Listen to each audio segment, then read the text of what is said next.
The chime of the bell beckons us into a sacred time.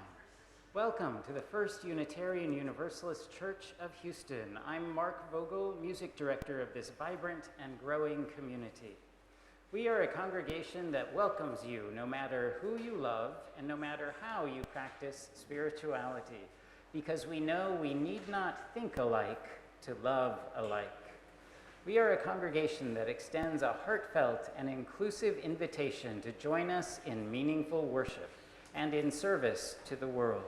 We welcome each of you, those here with us in person, and those who are searching for a spiritual home, and those who are joining us online via our live stream.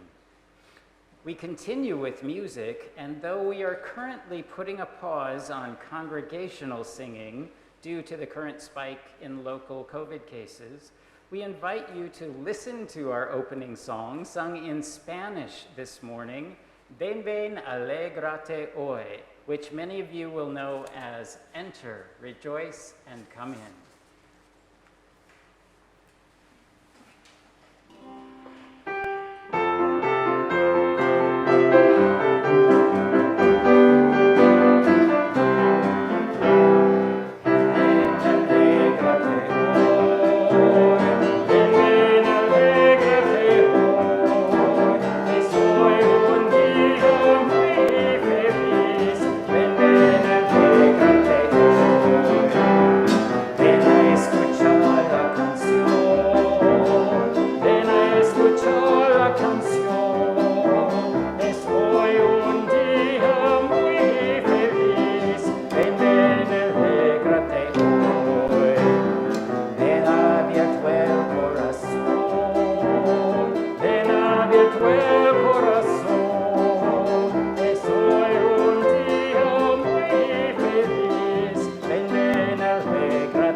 Light changes. Shadows take different forms as the sun's beams break across branches, windowsills, bits of glass, glistening leaves. Light changes. The earth spins around her day star, the ongoing dance of life, bringing ever-shifting colors to the sky. The deep purple of early morning, the bright cloud-fractured blue of midday, the blending orange, red, and yellow of evening start. Light changes. Each day of our lives a little different, each moment distinct from the next. Yet while light changes, it also remains the same. Photon moving almost infinitely across time and space. Each photon a part of a universe where mass and energy are conserved and nothing is truly created or destroyed. We gather this morning to celebrate that which changes and that which endures, the transient and the permanent in our lives, transient and the permanent in the great universe of which we are each but a shimmering part. Come, friends, let us celebrate it all and worship together.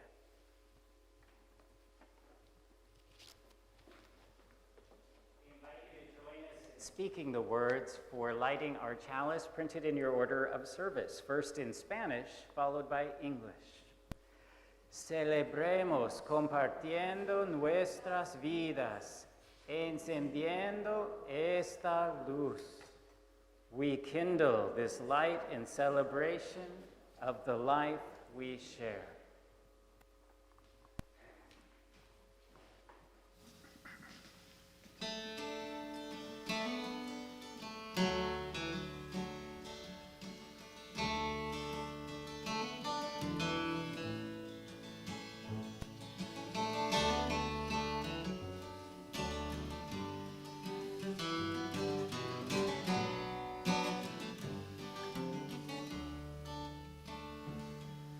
I only want the things that matter. I only want the things that you can share. Don't give me diamond rings and all those so-called finer things. They don't matter when they are not there.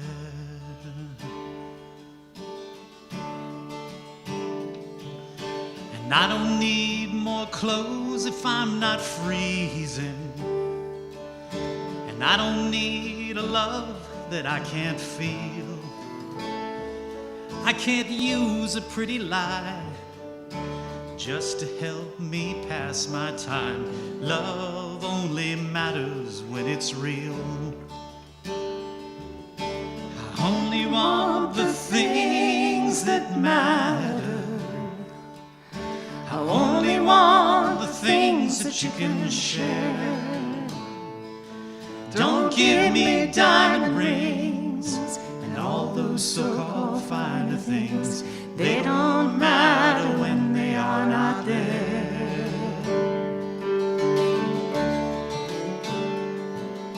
I met a man who made $1 million. He built himself a mansion up on high. He worked hard every day till his strength passed him away.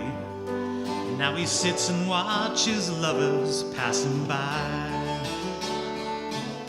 I only want the things that matter. I only want the things that you can share. Don't give me diamond rings and all those so-called finer things. They don't matter when they are not there.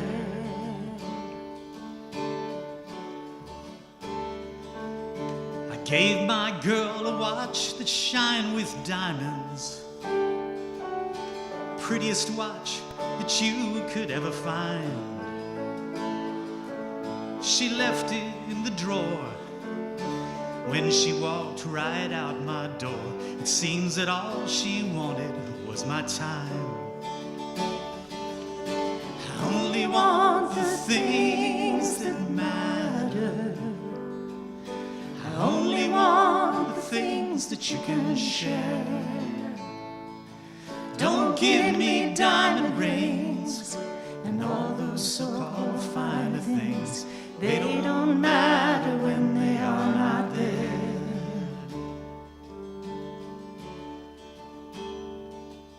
Now I know you can tell I'm not a rich man.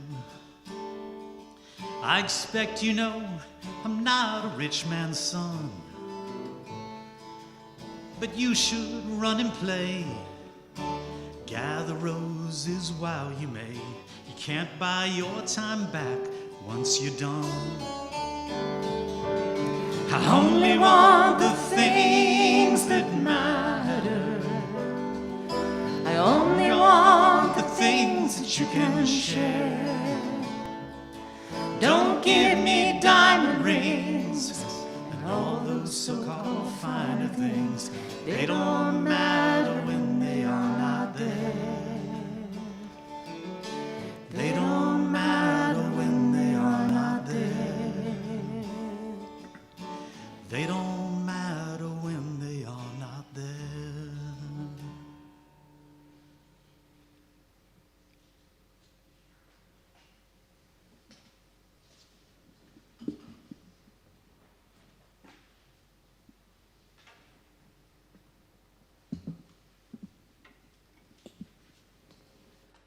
Please join me in the spirit that some call prayer in others' name meditation.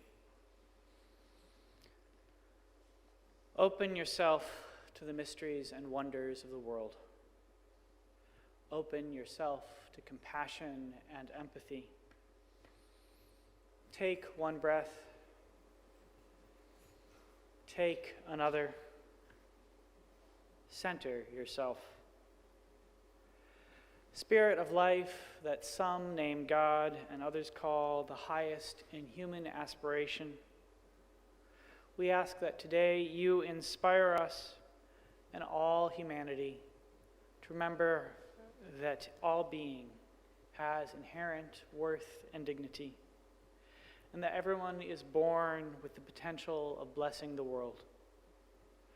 Let us remember that dignity of all peoples and the blessings they give this week and in all the days of our lives as we do what can be done to speak out against the brutal treatment of Haitian migrants by the Border Patrol, as we witness scenes that do not belong in the 21st century. Let us remember the dignity of all as we work to ensure democracy, to lessen violence, to promote reproductive health and freedom, as we honor those who participated and organized in this past week's climate strikes. Let us remember the dignity of all. We are each born a member of the great family of all souls, all interconnected, all intertwined. And so let us recommit today, as we are called to do in all the days of our lives, to honor the dignity of all being and bring more beauty into the world. That it may be so, I invite the congregation to say, Amen. Pause now to lift up that which sits heavy and light on us. We lift up the family of Josh Scott Tillinghast, whose life we honored in a memorial service yesterday. We hold his family, especially his sister Jane, in our hearts. We lift up the family, friends, and students of the philosopher Charles Mills. He died this past week, but his work continues to influence many. I invite you now to speak the names of those you wish to be held in the loving embrace of this community.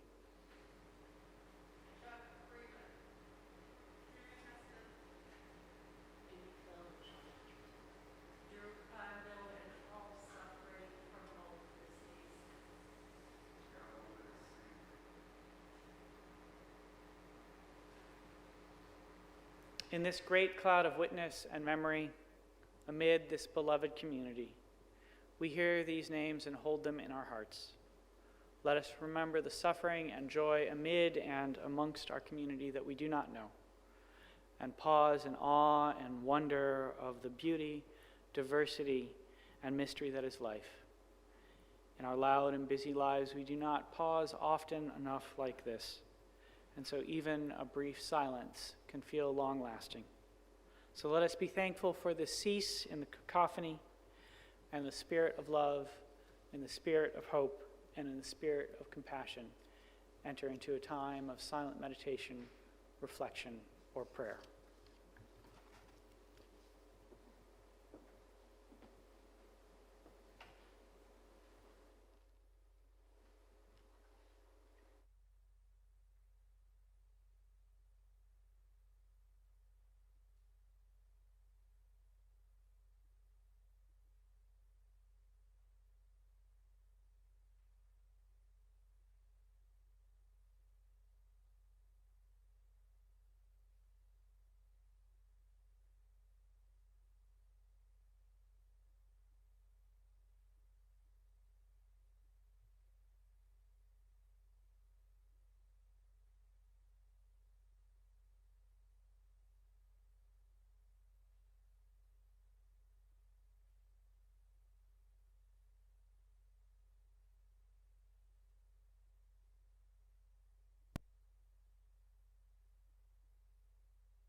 this place. Let this moment fill with grace. This is my prayer. This is my prayer.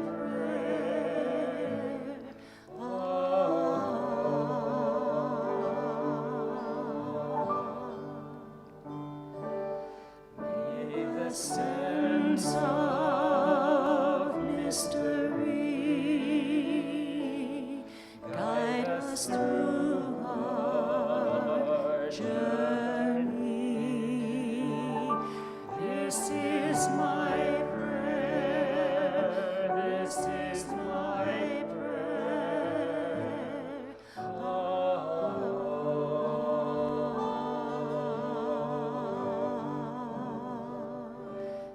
This is my prayer.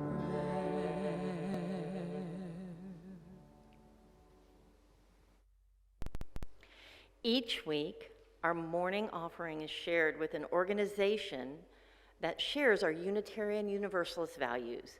This week, the organization is Moms Demand Action. Moms Demand Action is a grassroots movement of Americans fighting for public safety measures that can protect people from gun violence. The movement of moms, dads, students, families, concerned citizens, and survivors work together with partners in the gun violence prevention movement to end this uniquely American crisis. They also work in our communities with business leaders to encourage a culture of responsible gun ownership. They know that gun violence is preventable and are committed to doing what it takes to keep families safe. Those in our sanctuary will find the instructions for text giving in the order of service, and those watching the live stream will see the instructions on your screen. Our regular Sunday morning offering collection invites us to weave a tapestry of love in action. We ask that you give generously. An offering will now gratefully be received.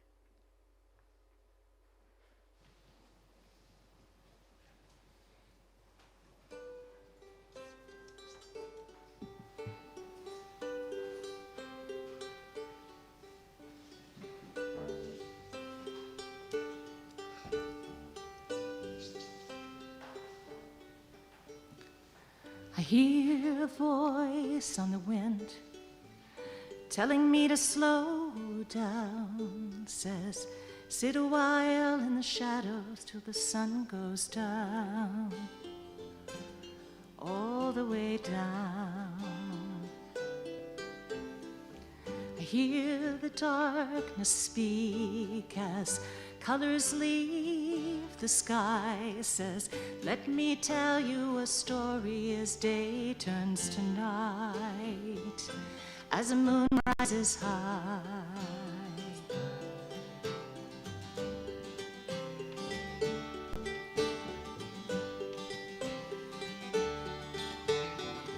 Once upon a planet, once upon a time, all the sound and fury were not yours or mine. From the beginning of time, we grew out of the ocean, came out onto the land. We are not more important as woman or man than the water or sand. Don't forget to dream. You know what it means to keep me afloat. Don't give up, don't give up hope.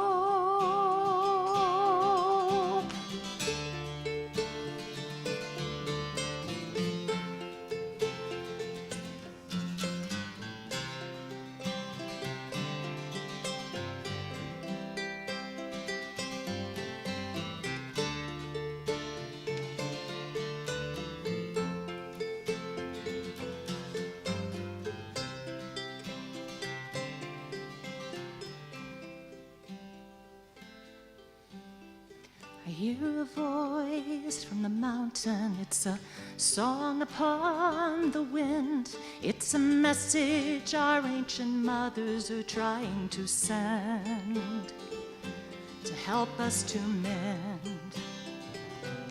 They say, come together in your sadness. Let your tears start to flow. The salt in the water come through us into the sea below. Our bodies are part of the ocean. Our bodies are part of the land. Remember the sacred, the precious we hold in our hands. We must do what we can. Don't forget to dream. You know what it means to keep me afloat. Don't give up hope. Don't forget to dream. You know what it means to keep me afloat. Don't give up. Don't give up hope.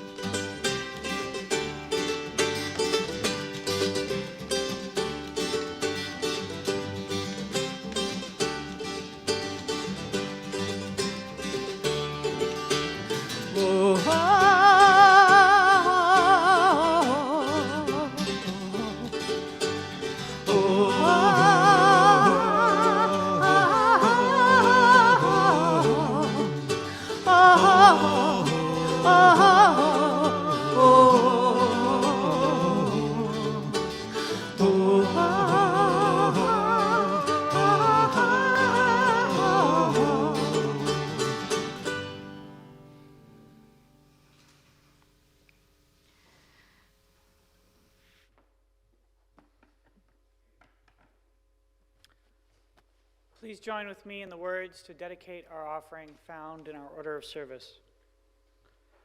To the work of this church, which is weaving a tapestry of love and action, we dedicate our lives and these our offerings.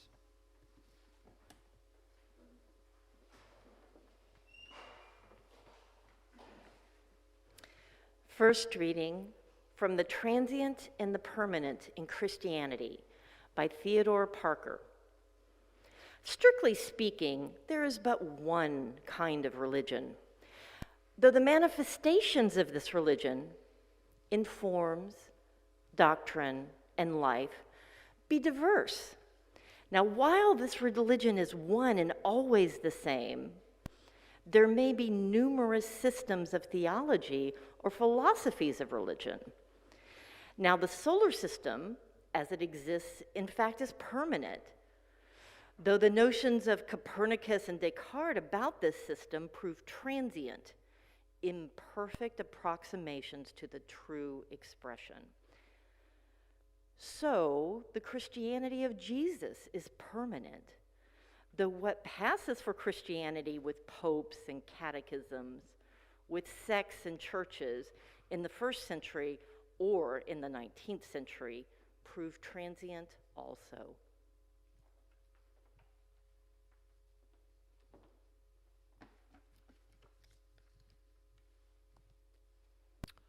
Our second reading is Marta Valentine's The One True Response. Life has been doing itself since it was created. In the beginning, as in now, it has been about becoming. What does the world wish to become? Its magical secrets among the leaves in the forest, sitting, waiting, being, yearning, to be discovered by a fellow traveler.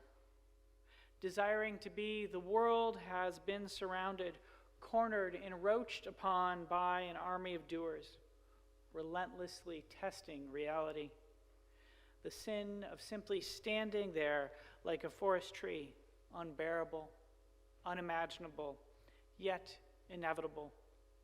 a necessary rite of passage requiring only movement of the mind.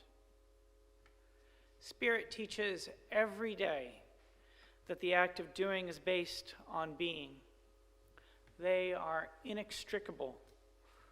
In the being, the leaf falls gracefully to float along in the wings of wind, letting itself rest on the forest floor or be held by another branch, letting itself move downstream, trusting the process, remembering that spirit is the host and leaf is a guest in this life, knowing its being that its story is its own history of salvation, even amidst a million leaves of the forest.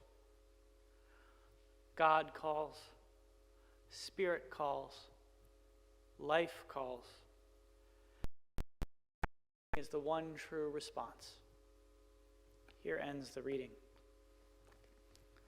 I invite you to join with me and with Mark in a responsive reading. Please rise for this.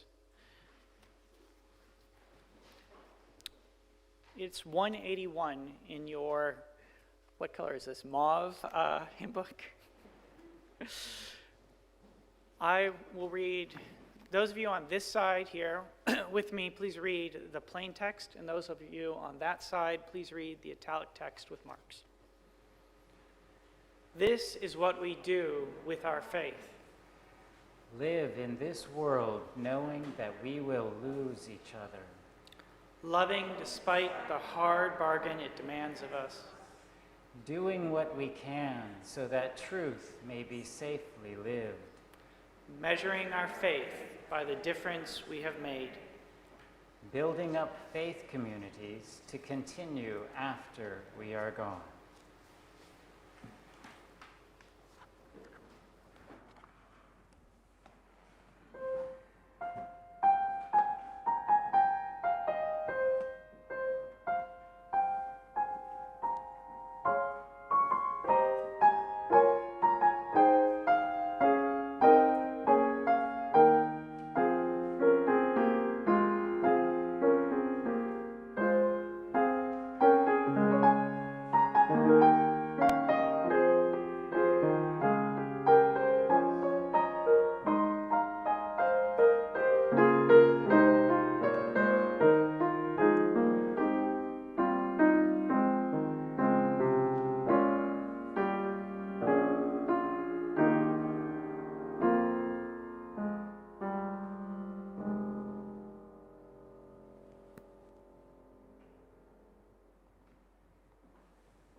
It's good to be back in the pulpit. I've missed you all. Now, I haven't been gone from First Houston these past weeks, but I have been absent from Sunday morning worship. And worship, this thing the congregation does together, whether online or in person, sits at the core of the life we share. The title of my sermon this morning is The Transient and the Permanent. It's part of our loose year-long theme, Reimagine. This month, we've been narrowing in on reimagining life together. Reverend Scott and our guest preacher, Kai Flannery, helped us get started on it with a series of excellent sermons on reimagining our lives and relationships. Scott's sermon last week was particularly strong, and if you haven't heard it, I suggest you go back and listen to it. I think it's one of the best he's preached since coming here to First Houston. In it, he suggests that one way for us to begin the task of reimagining our relationships, which is another way of saying the life we share, is by reframing them. Reframing. Scott opened his sermon actually with a lovely description of the work of the French artist Bernard Prat. Prat, you might remember Scott telling us, is known for creating art from seemingly random objects, carefully selected by color and size. He takes discarded trash, worn-out shoes, falling apart dolls, potato chip bags, colorful beads, bits of wire, and then reassembles them into some of the great acts of human creativity. He's reimagined Hakusai's The Wave with its white crest crashing down on a tiny boat, and Van Gogh's Starry Night with its luminous yellow and swirling, circling, and trancing blues. Of course, I'm not going to recount the rest of Scott's sermon for you, but I invoke it in Process Art, where he reframes and reimagines trash as a source of creativity and challenges the viewer to question how they see everyday objects. Because this act of reframing is essential to the work of reimagining that we are,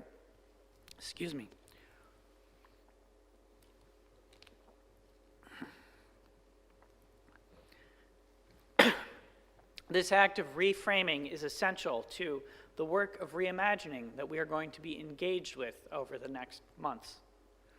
We're focusing on reimagining this program year because, of course, we're living in a period where it feels necessary to reimagine everything. The pandemic has forced us, willing or not, to change the way we live in so many different ways. Our families, our working lives, our friendships, the way we experience art, the manners in which we consume, and how we live in community have all shifted dramatically in these last months. Whatever happens next, and whatever will happen, and how it will happen is something that nobody really knows. But whatever happens next, we will not be returning to life as it was in the before times anytime soon. And of course, the pandemic is not the only thing shifting the way we live our lives. The climate crisis is radically transforming everything. So much so that Naomi Klein wrote a book a couple of years ago simply titled, "This Changes Everything." The purpose of the book was to push us to stop living in denial and start waking up to the full reality of the crisis, which will change everything. But she did so not to cause us to be overly alarmist or live in paralyzed fear, but rather to reframe the catastrophe as humanity's last best chance to pursue positive change and demand the rebuilding of local economies, the reclamation of democracies, the reimagining of agriculture, the opening of borders to those who are fleeing catastrophe, and the respect of indigenous land rights. The pandemic, the climate emergency, we've reached a period in human history where, whether we want to or not, we have to reimagine pretty much everything. I won't claim that it is a comfortable epoch to live through. We humans tend to crave stability and routine. It can be quite disconcerting not having any clear sense of what's going to happen next. As board president, Dr. Ruth Hoffman-Lack wrote in her letter to the congregation Friday, in these times, our desire for consistency and predictability increases. And she admitted, recently I found myself identifying with a child whose parents reported they were crying because we had tacos for dinner and it wasn't Tuesday. All this change and disruption, this need to reimagine and reframe, returns me to the title and topic of my sermon, The Transient and the Permanent. It's not an original title. It invokes the Unitarian minister Theodore Parker's beloved 19th century sermon, The Transient and the Permanent in Christianity. In that sermon, Parker attempted to make sense of what in religion is permanent, like the heaven above with its sun, moon, and uncounted stars, and what was transient, like the clouds of the sky, here today, tomorrow, all swept off and vanished. The transient and the permanent. When I shared my sermon title with someone this week, they had a reaction that caused me to do a little reframing myself. What are you preaching about? They asked. The transient and the permanent, I replied. Life is transient, death is permanent, they responded. Life is transient, death is permanent. Parker's sermon revolved around a simple claim: the form religion takes, the doctrines wherewith she is girded, can never be the same in any two centuries or two.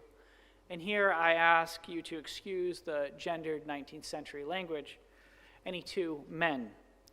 However, whatever its form, the aim of religion, Parker taught, was the same.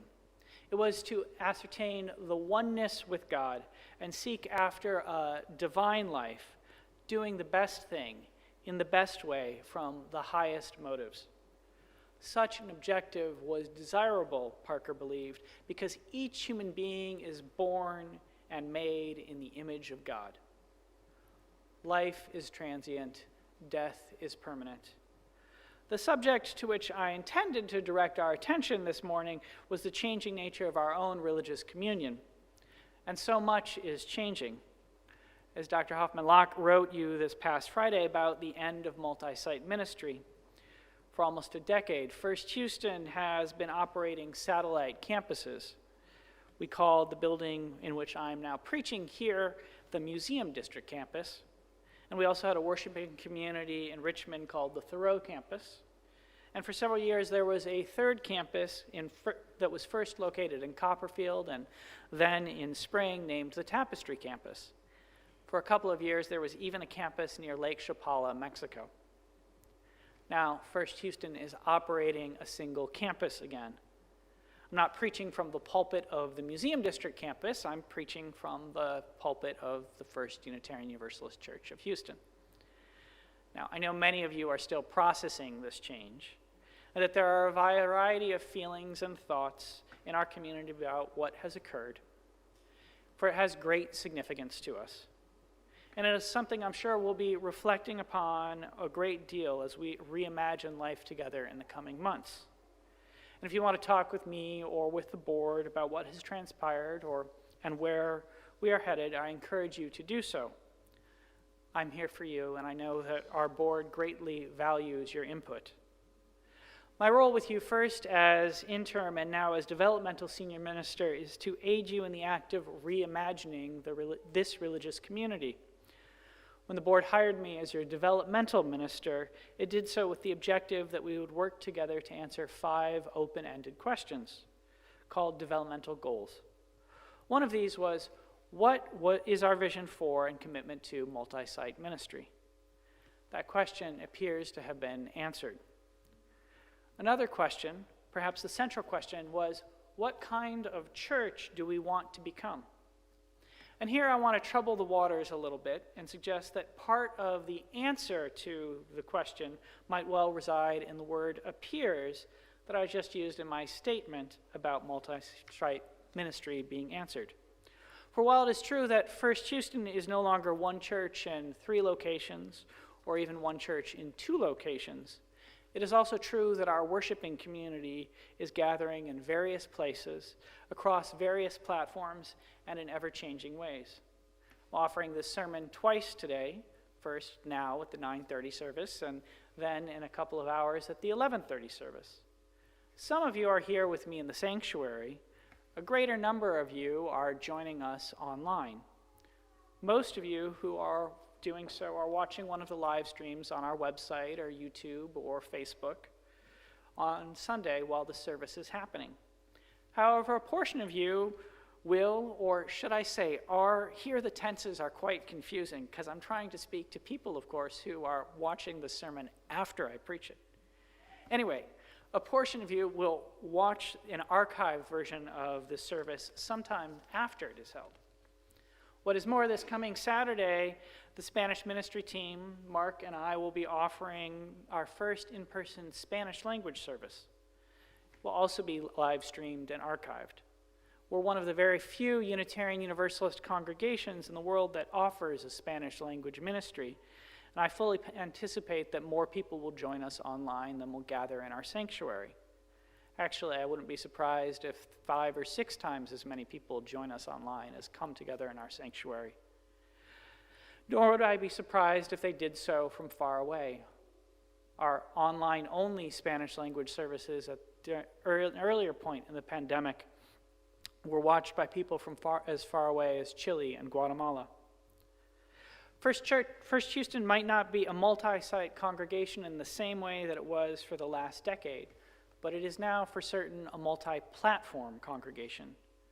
And in pursuing the question of what kind of church do we want to become, we're going to have to reframe and reimagine the question, what is our vision for and commitment to multi-site ministry, as what is our vision for and commitment to multi-platform ministry? What does it mean to be a religious community where some of us gather in person and some of us participate online? What does it mean for us when some of us are worshiping primarily in English and others of us are worshiping mostly in Spanish? What is changing about our religious community and what remains the same? What is transient for the First Unitarian Universalist Church of Houston, and what is permanent? Here I return to the words of my earlier interlocutor. Life is transient, death is permanent. This is a claim that is not actually held to be true by all religious traditions. The Unitarian Universalist theologian Forrest Church used to say, religion is our human response to the dual reality of being alive and having to die. The world's religions have responded to that dual reality quite a bit differently. Trinitarian Christianity, for instance, has organized itself precisely in opposition to the proposition, life is transient, death is permanent. The longtime preacher of Harvard's Memorial Church, Peter Gomes, described the Christian faith as living, laboring, and loving with Christ, who sets us free from the fear and corruption of death. He liked to quote the poet John Donne in summarizing his theology. One short sleep past, we wake eternally, and death shall be no more. Death, thou shalt die. Such a tradition argues, in essence, death is transient, life is permanent. Now, I'm not sure about you, but I have no such confidence and can only offer the words of William Shakespeare, who described death as the undiscovered country, whose bourne no traveler returns, and seek solace in the wisdom of the Chinese poet Tao Qian, who advised, once you're dead and gone, then what? Trust yourself to the mountainside. It will take you in. The transient and the permanent. Wherever you are, whether you're here in the sanctuary with us for this transitory experience of worship, or you're joining us from home, I want to suggest a few things about the First Unitarian Universalist Church of Houston that will remain constant as we seek to answer the question, what kind of church do we want to become? First, we will remain consistent in our core theology. We'll continue to proclaim, in Theodore Parker's words, that every person is made in the image of God, and we will offer this witness in a variety of phrases, sometimes invoking the first principle of the Unitarian Universalist Association, that every person, other times, using whatever language we want, we will acknowledge that the forms and doctrines of this witness to human dignity are diverse, and that how the members of our congregation proclaim it will change over time. Second, we will continue to be a covenantal community whose members recognize that what we individually believe is far less important than what we do together. For generations, anyone who has joined this or another Unitarian Universalist congregation has affirmed a behavioral covenant about how we will share our lives together. Reimagining the covenant of First Houston is one of the tasks before us as we engage in the work of developmental ministry. Reverend Scott and I will have a great deal more to say on the subject of covenants in the coming months. But for now, please know that whatever is transient about First Houston, the permanent is found in the commitments that we make to each other and the relationships that we nurture amongst ourselves. Third, we will be collectively agnostic about the question as to whether my interlocutors claim life is transient, death is permanent, or the alternative claim, death is transient, life is permanent, is correct. We will each affirm our own individual theological journeys and instead concern ourselves not so much with the undiscovered country. Instead, we will do what we can to go about building the world we dream about.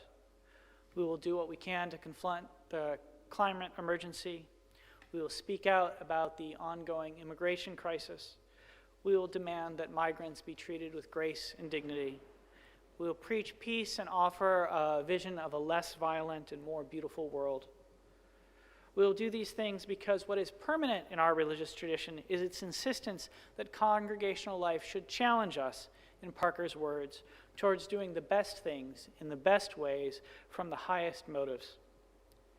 It is a tradition which honors, as Marta Valentine tells us, being, and encourages us lovingly to be present to the planet on which we live, to remember, as she suggests, the leaf is a guest in this life, knowing in its being that its story, its own history of salvation, even amidst a million leaves in the forest, and that being present in the world is something that we must do if we wish to love it and salvage it.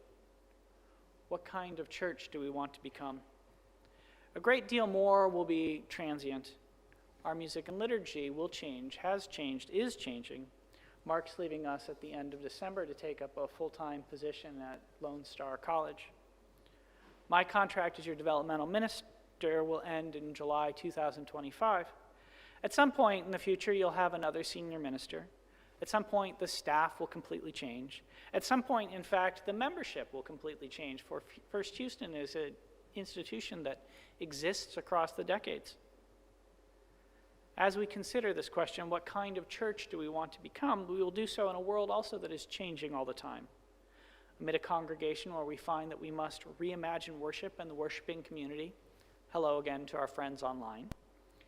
As we consider our question, we will do so as a religious tradition that rests upon the claims, every person's life has inherent worth and dignity. How we share our lives together is more important than what we believe. And our calling to do so is to do what we can to confront injustice and build a more beautiful world. What kind of church do we want to become? We are invited to answer this question. We are invited to consider the transient and the permanent of the First Unitarian Universalist Church of Houston. We are invited to do it together. And so in the hopes that you will take up this invitation, I invite the congregation, whether here in the sanctuary or online, to say Amen.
I want to thank our guest musicians, Traveler, for providing beautiful music for us this morning, and they will lead us in our closing song, Love Will Guide Us.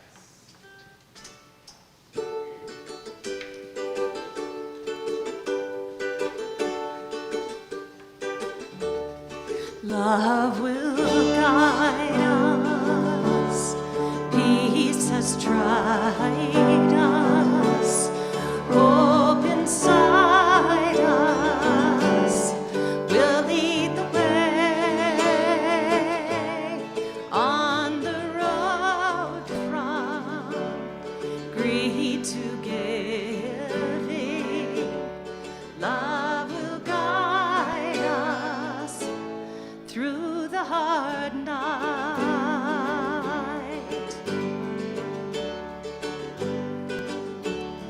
If you cannot sing like angels, if you cannot speak before thousands, you can give from deep within you. You can change the world with your love.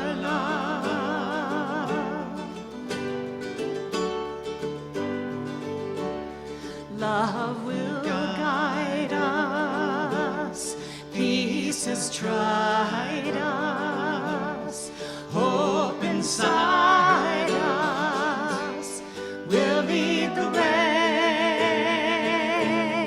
on the road from greed to giving. Love will guide us through the hard night. Love will guide us through the hard night.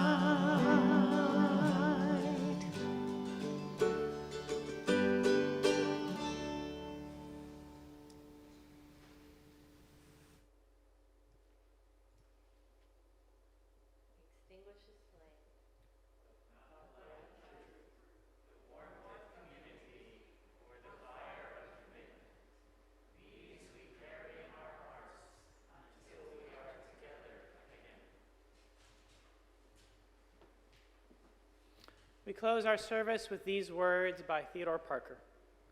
Be ours a religion which like sunshine goes everywhere. Its temple, all space. Its shrine, the good heart. Its creed, all truth. Its ritual, works of love. Its profession of faith, divine living. Go in peace, go in love. May our lives be a blessing. Amen.